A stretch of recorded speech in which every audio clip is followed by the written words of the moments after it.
Evening. I was about to say good afternoon.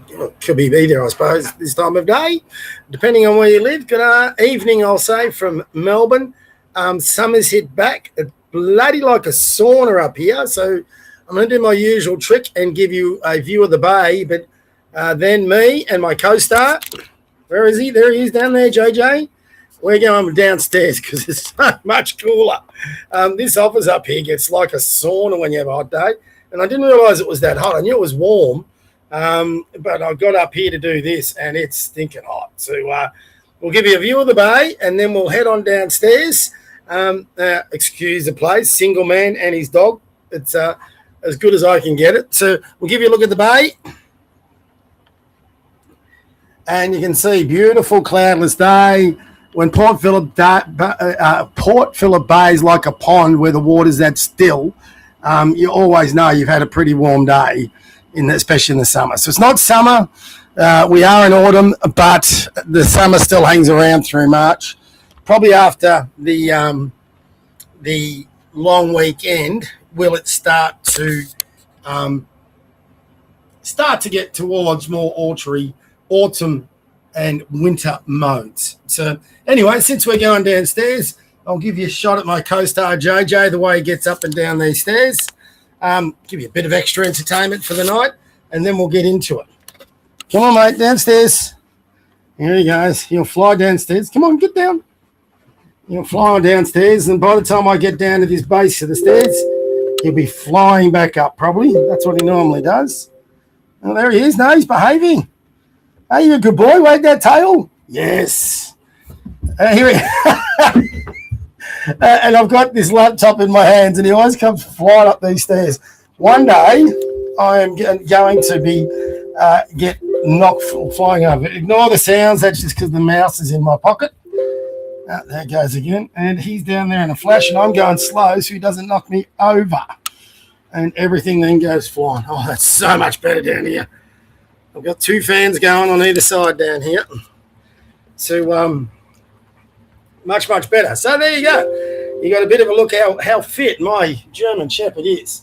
And you really haven't seen anything yet. When he's down the park and he's running around with other dogs and people, my God, he's athletic. I can't. With him, lucky he's very obedient. When he gets called back in, he gets called back in. He's a very good boy. So, that's so much better. You've got no idea. So I got no real aircon in this house. I have it upstairs, but it doesn't work. It just makes a lot of noise, and really you got to leave it on for about 8 hours for it to be effective. And in these days and times, with the way power is, it's just not worth it. So, easiest solution, start the episode upstairs, come downstairs, and then we can get into it. Got to get the flag in the shot. Downstairs here is it's just crazy how different it is. I know hot air rises and all that, but my God, it's a bit nuts down there. So welcome to the Eureka Conservative Charlie Kirk Bible Read and Bob Rant. Most important thing today is probably the Bob Rant. Luckily for most of you people, I did Saturday's read on Friday for the Bible passages, so I've only got one to do. And we can then get into my rant about yesterday's events in South Australia. So we are up to, what are we up to? March 22nd. Oh, this is a harsh one. The Acts 7:54, 8 through 3. The stoning of Stephen. Many churches have been born from the blood of martyrs. Today's reading gives us an example of this. Saul, that's interesting. I thought it would be just Saul. The Saul mentioned twice later becomes the Apostle Paul. As the members of the council listened to Stephen, they became furious and ground their teeth at him in anger. But Stephen, full of the Holy Spirit, looked up to heaven and saw God's glory and Jesus standing at the right-hand side of God. Look, he said, I see heaven opened and the Son of Man standing at the right-hand side of God. With a loud cry, the members of the council covered their ears with their hands. Then they all rushed at him at once, threw him out of the city, and stoned him. The witnesses left their cloaks in the care of a young man named Saul. They kept on stoning Stephen as he called out to the Lord, Lord Jesus, receive my spirit. He knelt down and cried out in a loud voice, Lord, do not remember this sin against them, he said. He said this and he died, and Saul approved of his murder. That very day, the church in Jerusalem began to suffer cruel persecution. All the believers except the apostles were scattered throughout the provinces of Judea and Samaria. Some devout men buried him. Sorry, say that again. Some devout men buried Stephen, mourning for him with loud cries. But Saul tried to destroy the church, going from house to house. He dragged out the believers, both men and women, and threw them into jail. Sounds pretty similar to what goes on in places like the Iranian regime, doesn't it? Crazy. Who knows? Maybe one day it might come to our shores. Anthony Albanese got a bit of a taste of that the other day when he went to that mosque, didn't he? So thought I don't usually get on a Sunday, but I thought I would today. Just to go over last night's election results and just give my rant and version of it. I thought it was a great night. Finally, we have a third party in this country that we can actually vote for. I think Pauline is naturally, she's conservative. So that means she doesn't embrace, if you listen to all her interviews going up, she didn't want to get too far out ahead and say we could win government. She still doesn't say that. She still says they can't win government. I actually disagree with her on that point. I actually think if they actually manage this right, within 2 terms, they could win government. So you never underestimate momentum. Just look what Trump did in 2016. And there is a desire in this country to go a different direction. And to go back to our roots was the Menzies Liberal Party. The modern Liberal Party is no longer that party. I put a tweet up today in response to a post by Matthew Camazuli. And he put up a post about Menzies, and I just said on there, if Menzies was alive today, he would not join the Liberal Party. He would join One Nation and in all likelihood lead it. That's how far the modern Liberal Party has gone away from what it used to represent. And I'll share you another meme that Matthew shared, and I think it's a really good one from a letter that Menzies wrote in 1974, 52 years ago. And you can see he's predicted the demise of the Liberal Party as he knew it into what it has become today. So I'm sure that's not what he wanted. Excuse me, I've had a cold all week, so I'm going to have to blow my nose a few times in this. I'm at the end of it, but I still get the sniffles. And sadly, I've got to do this to you. Sorry. I am at the back end of it. I had a sore throat, body aches, the whole thing. Now I'm just down to the sniffles. And anyone who watched my live stream on Friday would understand. I was croaky and bad as whatever. So my voice is recovered. My throat's recovered. I still sound a bit nasally, but I'm getting on. So one thing that I'll keep banging on about, and I don't, the biggest promoters of this, the biggest believers, the biggest people that keep putting this up, this system as a system of democratic virtue, our preferential system. Sorry, it's a joke. It's shit. What most people in Australia probably don't understand is we are the only country that have this particular system. Now, there's other versions of the preferential system, but no one has it entrenched or as involved as we have it here in Australia. And when I would say 80% at least, if not 90% of your voting public don't understand the system, but those who wrought it do, then you've got a big problem. You're not living in a democracy anymore. Now, call me old-fashioned. That's why I'm a conservative. But first past the post has always been the simplest and best way to resolve an election. You put your policies forward, you win the most votes, you win it. Now, I'll give you a couple of examples. In the preferential system, if I vote for the person who gets the least amount of votes, my vote then is cast aside. I'm out of the next round of voting. But other people will have their vote counted again. And then they cast another losing candidate aside. Then they vote again. So the ones who are remaining, they're not getting one vote. They're getting 2, 3, 4 votes. So how is it a fair democratic system when one person's vote is worth one vote, but another person's vote could get counted 4 times? You're double dipping. And yet people want to say this is democracy. No, it's not. It is a system that can be rorted by those who understand the system the best. And the parties that understand the system the best are the left-leaning parties because they live, eat and breathe this bullshit. Centre-right people don't. We just want to go to the ballot box, have a vote on the policies, and then get on with our lives. Now, there's the old ones like me, and I'm not even this far. There are others like me on the centre-right that are right into it, but they're few and far between. Topher Fielder, he loves the preferential because he can do all these marble videos and he can guide you through things you don't understand because he does understand and all this sort of shit. And like I've said a number of times, there's a lot of things I like about Topher. There's a lot of things I don't like about Topher. I'm sure there's a lot of things Topher doesn't like about me. I'm not too sure if there's anything he does like, but I actually do think we'd probably share more common ground than not common ground. But I can't stand his marble videos. I can't stand the way he suggests strategies to vote in public because it all favours the left. And this was highlighted yet again last night. The major parties, the Greens, included in that, the Greens, the Nationals, under Matt Canavan, which has been a disappointment, the Liberals, Labor, all these parties and any other minor party that leans left that they give these funny, strange names to get young ones to vote for them because they sound funny or whatever, like the legalised marijuana party or something. They don't call it legalised marijuana because they want to legalise marijuana.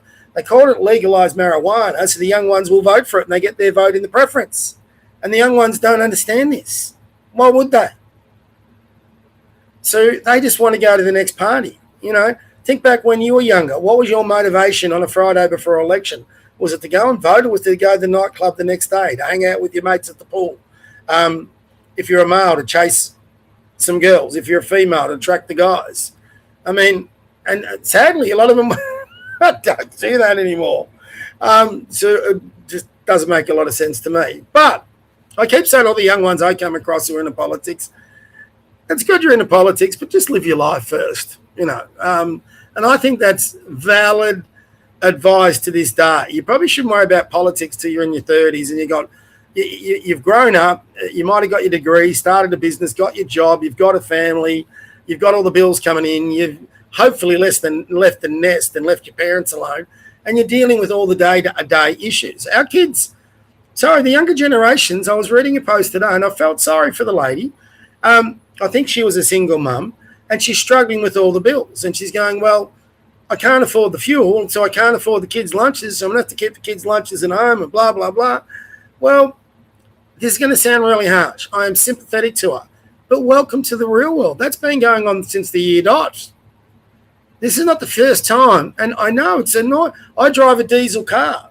It's gone from $1.58 a litre to nearly $3. It's nearly doubled in the space of a couple of weeks. But when world events hit us, and this is why you can't just be Australia only. You can be Australia first, but you've got to understand world events that impact on us as it is right now. So, yeah, you just have to, sadly, you just have to come up with ways and means to get your way through this until the next one and the next one. And she says he doesn't like living like this. Well, I don't like living like paycheck to paycheck. But the fact is, the vast bulk of people do it that way. What used to happen, we used to have a fairer system where that paycheck would go further. And because we have opened up our borders, not just to immigration, but to trade and all this sort of thing, our paycheck dollars don't go as far as what they once did. That's a fact. A lot of that, though, is controllable by our governments and our politicians, but they don't care. You know, globalist is a good term. And the same thing happens when you have a system of voting through the preferential system that doesn't reflect the mood of the voting public. All right, so we had a system yesterday, a vote yesterday, where the ALP got just, I think, about 34% of the vote, but they had a landslide win. How do you get a landslide win when only, 3 in 10 people vote for you? Because of the preferential system. It's as simple as that. And same with Albo, same with Dan Andrews. ALP love this stuff. Their political animals will get in there and they don't care. They're not going to act ethically.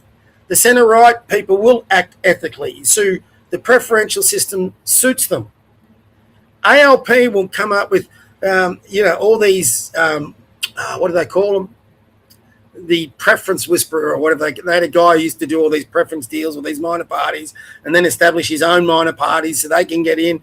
And, they only have to go down to their local Islamic or high immigration electorate where they can bring in 200 people to form a party, and bada boom, bada bing, you've got a party you can put on the roll that can get people to vote for, that can guide preferences to the ALP or the Greens, whoever you want it to.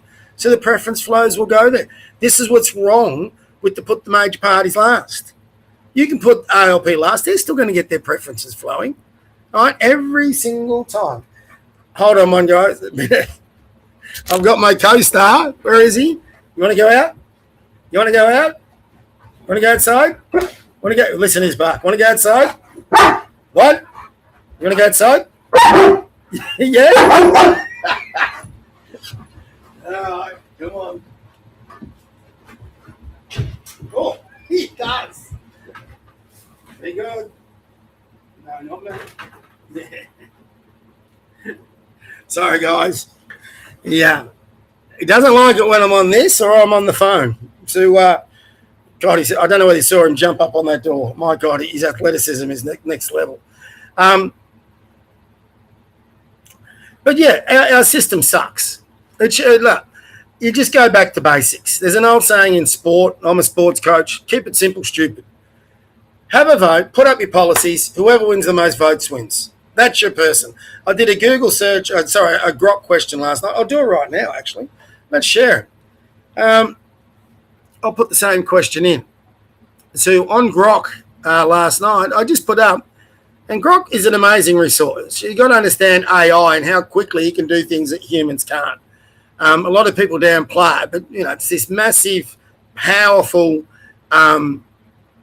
technology, this computer technology that can basically ask anything, give you answers in seconds, and it searches the whole internet in that time.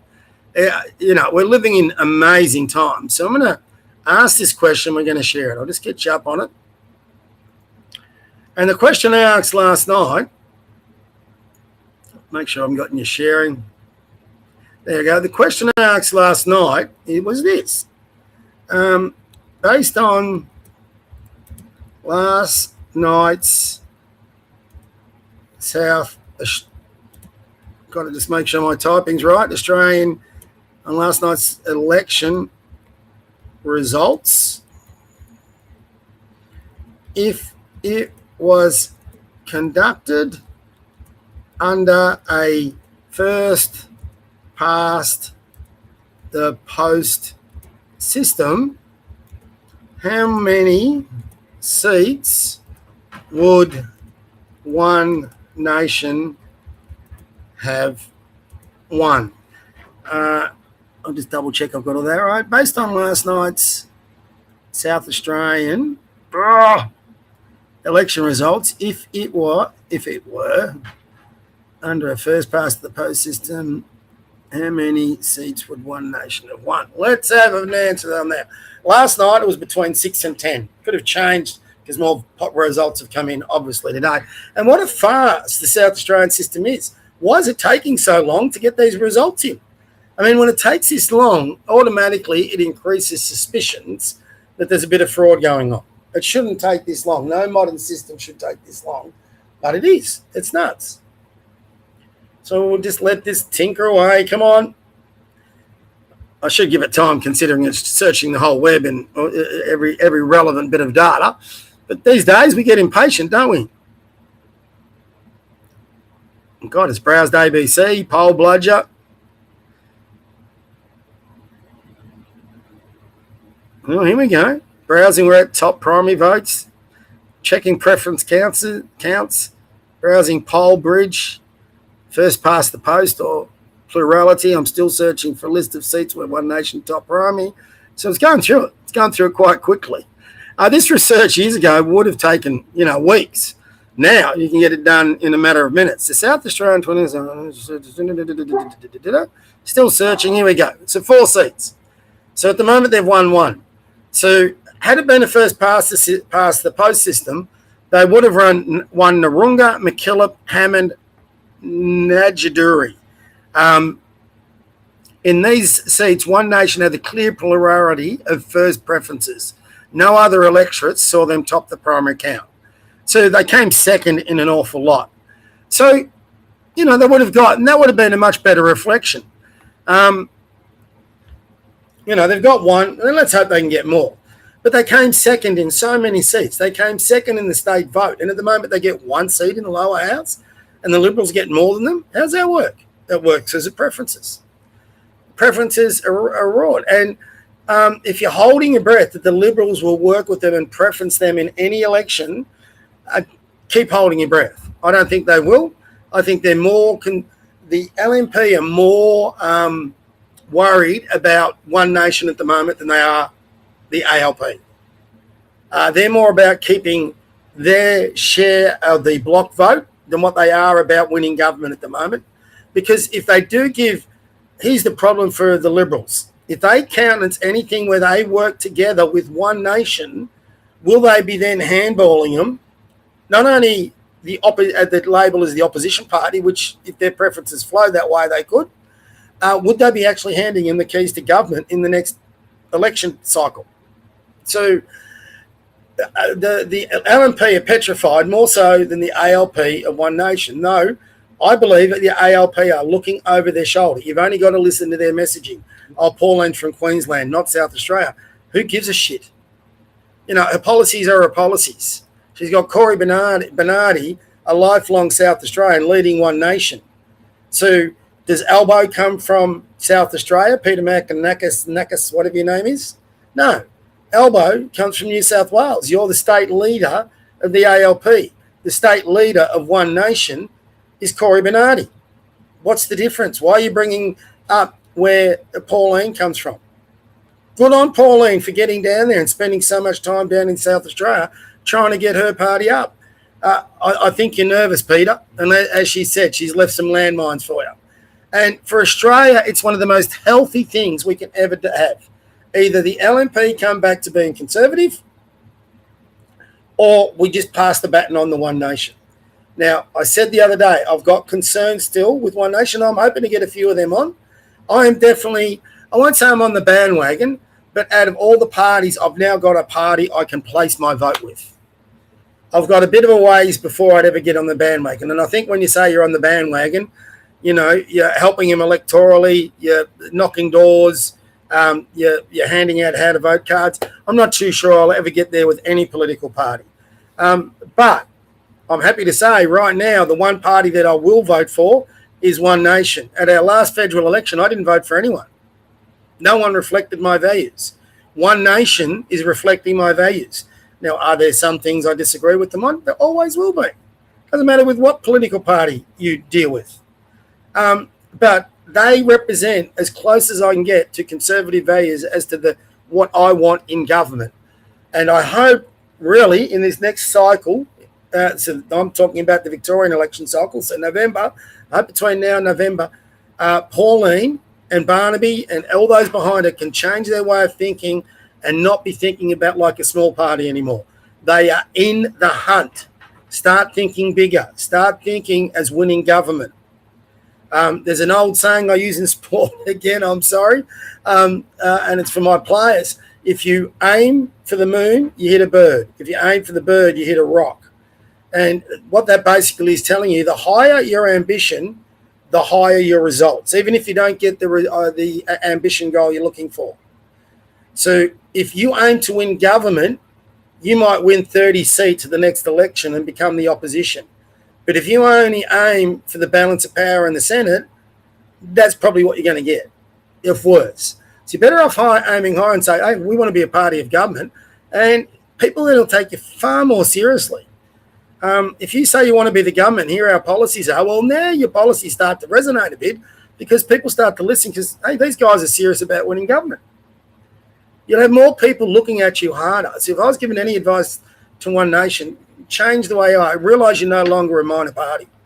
And you're going to have those who want to tear you down like Alexander did last night and say, apparently, everyone in One Nation is a ragbag sort of wanker. That's coming from one of the biggest snobs, and a snob is a wanker, you will find. He speaks like a snob, he acts like a snob, he gathers with the snobs. He's your typical private school eligible thing. And I've coached a lot of private school boys, and they're good kids. But you pick the snobs from a mile away. So he's one of those elite, privileged, prestigious snobs who thinks he's entitled. He's a prick. And he was involved in that 2016 bullshit with Trump on those Mueller files, which made a bit of news today. So I think it was a great thing that they won. I'm disappointed that there's plenty of people on the centre-right that are trying to tear down One Nation. I've lost time for Jared Rennick in the past 4 weeks. He's been attacking One Nation the entire time. I'm a bit concerned about Alex Antic. He went on a interview with Carl Stefanovic and Jared, and he came out just going on about how great a man Jared Rennick is. Does he know about Jared Rennick's attitude to Pauline and One Nation? Does he know Jared Rennick's attitude towards anybody who would take the side of Trump or Israel in this war against Iran? If he knows those things and he supports them, I have concerns with Alex, which I've never had before. Now, on his defence, he might not know those. But time will tell. The other thing I'm having concern is the grifters.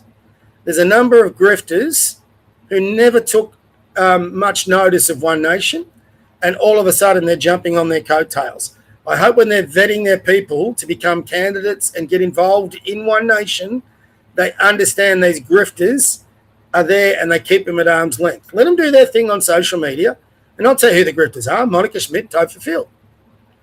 You know, these guys have never been big One Nation people, but all of a sudden, Monica's over there and the things and joining with the celebrations and handing out vote cards. She'll go to the next one if they fall apart. I mean, earlier this year, she was trying to get everyone to register with the Liberals. You know, when the seasons change, her attitudes to the politics change. She's not consistent. So she would be, if she became a candidate for One Nation, she'd be one of these that would jump off the ship and leave the party not long after, as One Nation's had. So they've got to get people with really true, strong conservative values that believe in what the party's values are. And look, if I had concerns about Pauline, maybe that's the one thing she struggles, and I think she said this herself, she struggles with her communication to do that. But I think everyone respects the fact that for 30 years she stated a case. She's never really deviated, but there's still people, even on the centre-right, that want to come for her. And now the Liberal, Matt Canavan was very disappointing last week.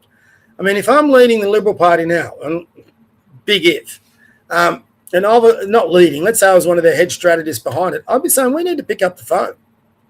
We actually need to go and talk to them and see where we agree on, where we disagree on, and can we form an alliance? Jess Wilson's already written it off. So we're probably going to get the ALP here again in November.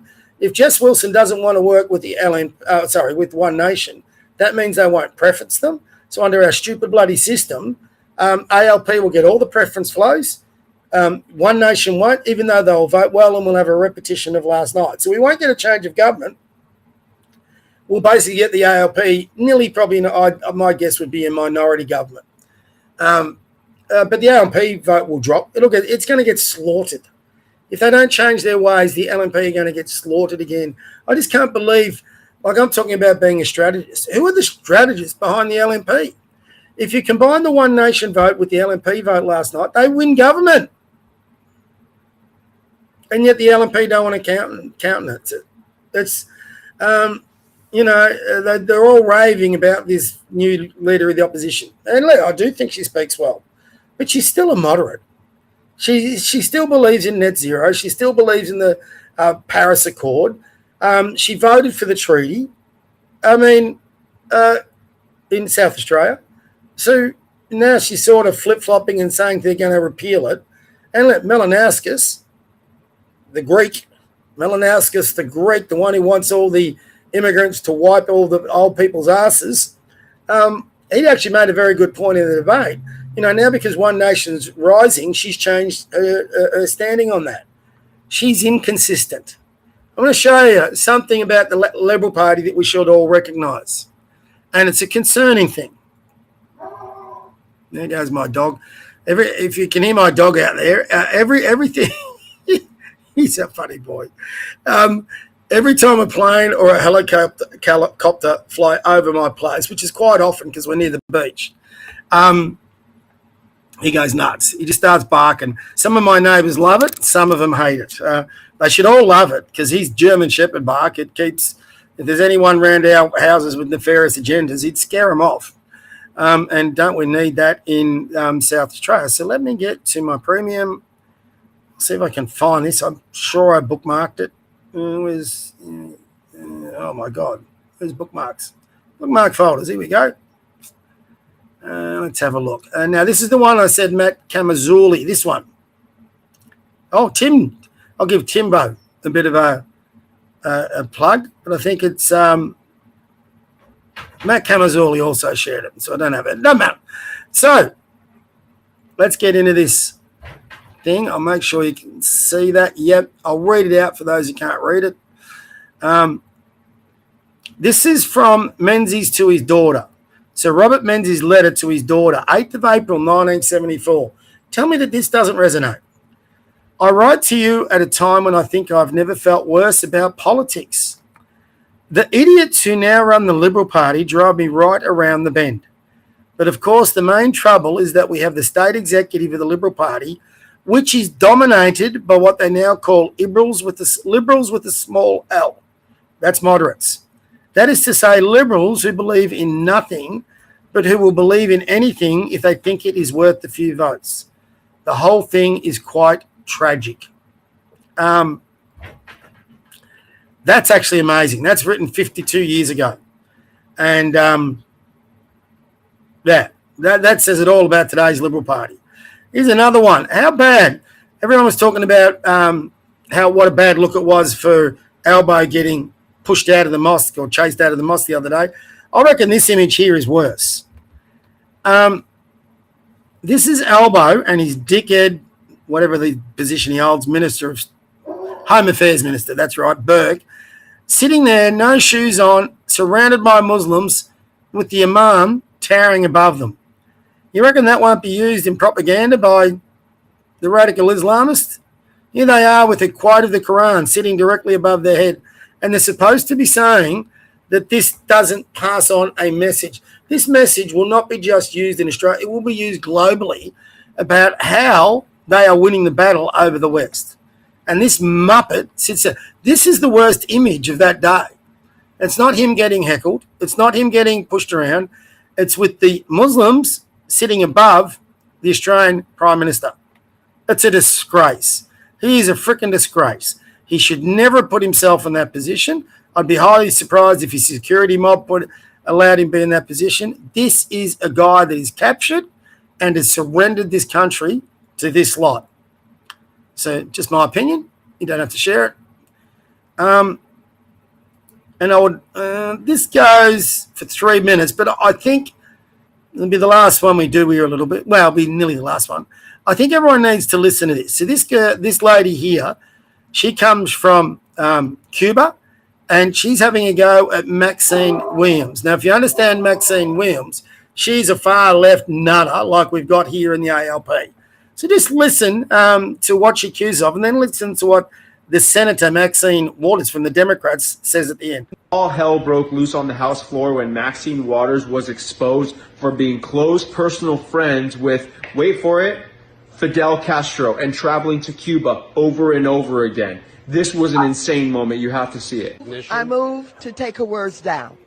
If there is someone who has seen the horrors of socialism up close within the Democratic Party, is in the House, and it's the Honorable Congresswoman Maxine Waters. And I would love for you to support this resolution specifically because, Madam Waters, for decades you traveled to Cuba dozens of times to visit Fidel Castro personally, whom you consider your friend. Congresswoman Waters was in Havana and she saw the destruction of biblical proportions that Castro caused on that island, who at the time in 1960 had the highest per capita income in the Western Hemisphere. At that time, Madam Waters knew that thousands and thousands of Cubans were escaping on a raft exposing their lives and their children to be eaten by the sharks. She knew that Afro-Cubans were being beaten on the streets of Havana, discriminated against by Fidel Castro, Mr. Speaker. And for that reason, I am bringing up all these facts because Madam Waters knew that the Cuban jails were full of political prisoners, and the Cubans did not have the same privileges that we are having right now to speak freely. At that time, never raised her voice to denounce the horrors of socialism, Mr. Speaker. For that reason, I am asking Madam Waters. For what purpose the lady from California seeks recognition? I move to take her words down. She doesn't want her words. The land of free speech. The lady from California, for what purpose do you rise? I rise Look at to her. take down her words. Lady from Florida, please be seated. There are many people on this floor who have seen the horrors of communism. They have been to Cuba. They have been friends with Fidel Castro. They have seen the jails full of Cuban prisoners. They have seen people preparing rafts to die in the middle of the ocean, eaten by sharks. There are many people on the Democratic Party who have witnessed that and have not said anything. So for that reason, Mr. Speaker, I am asking some of my colleagues on that side of the aisle, many of them who are very good friends of mine, to understand that denouncing communism and socialism is the right thing to do for the Democratic Party.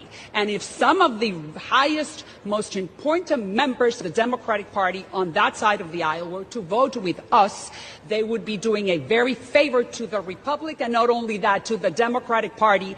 They will become the new champions. And the Democratic Party will be now the champion for freedom in the Western Hemisphere. I yield. So this is a very simple question for everyone. Why is it so hard for Democrats to denounce socialism? Why is it so hard? I think the answer is very simple. Because they are socialists themselves. And we are seeing that more and more every day, especially with the election, with the victory by the communists over there in New York City, Mamdani.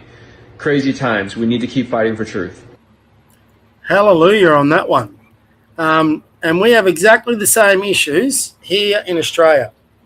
Oh, that's a bit strange. Oh, I've gone full screen. I've got my crazy dog back in here. He's such a shit stirrer. My dog, he goes out there, he barks the crap out of it at anything, and gets the neighbour's dogs going, and then he wants to come back in. Little wonder my neighbours crack it at me sometimes. But anyway, so that video was really relevant. If you ask the same question, how many of our ALP and Greens politicians are socialists? How many of them are Marxists? How many of them are communists? And yet they sit in our parliaments and they try to pretend what they're not, even though their real objectives are different. You only have to follow politics for a certain amount of time to understand the legitimacy of what he just said and what I've just said. And yet people keep voting them in. So we've either got a bunch of dumb people in our electorate, which I think is true, or we've either got a bunch of socialists and Marxists in our electorate, which I also think is true. And when you combine them together, you get enough of the vote, and I'm going to go back to that stupid bloody preference system, where you've got 33 to 35% that will win the majority in our parliaments, and we just keep getting the same socialist bullshit coming through every day, 24/7. So we've got to start talking to our younger ones. We've got to start educating them, and it's got to be non-stop. And I know sometimes it's like breaking your head against a brick wall. Hopefully, if you want, share these live streams. There's plenty more coming out. But what's worse is we've actually got people on the centre right, and people who pretend to be centre right, and then coming tearing down. Right now, I don't know whether people understand this. Geopolitically, we are in a battle of civilizations. It is the West versus the nut jobs. Western civilization versus radical Islam. That's what's going on in Iran right now. It's not America versus Iran. It's America versus that regime of nutters that control all their proxies, that have their little fingers spread out, their tentacles spread out across this globe. And we should be concerned by that. We have got a number of what I would say what do they call them? Oh, I'm going to get this later. But there's cells inside Australia who are ready maybe to do some action. Let's hope it doesn't come to that. But I think you've got them in England, Europe, Australia, Canada, America. They're all over the place. And, you know, there'll be a time when there is some sort of attack. God, I hope I'm wrong. But we've allowed so many of them in and we don't vet them. I mean, look at the ISIS brides. They're not getting vetted. They're getting assisted. Look at that picture I just showed you of Elbow and Bloody Bird. They're sitting in there amongst them, amongst people who they admit are a part of a terrorist group they've just banned. And yet they are in the same mosque with them. So, you know, we are in a battle of civilizations and we should be praying that Trump and Israel can win this battle. If you want, it is like the Fourth Crusade. We had 3 crusades fighting for Jerusalem. Now we've got a 4th crusade and there's only 2 countries fighting for it to win this battle against radical Islam. You take down Iran, you kill the rest of it. If you don't, it'll rise again. It's like, what's that thing in the Marvel things? You know, you cut off the head and it keeps rising, that sort of thing. So I'll think of it when I get off this. But we've got those same socialists, those same people that will go and visit Iran, visit Russia, visit China, promote them. Tucker Carlson, classic example, promotes communists, promotes people who are anti-West, promotes those who've got sympathies with radical Islam, and then tries to tear down the West, tries to tear down Western society, our values. He tries to tear down our history. And I see Australian threads very much the same. They proclaim they're centre-right. They proclaim they're conservative.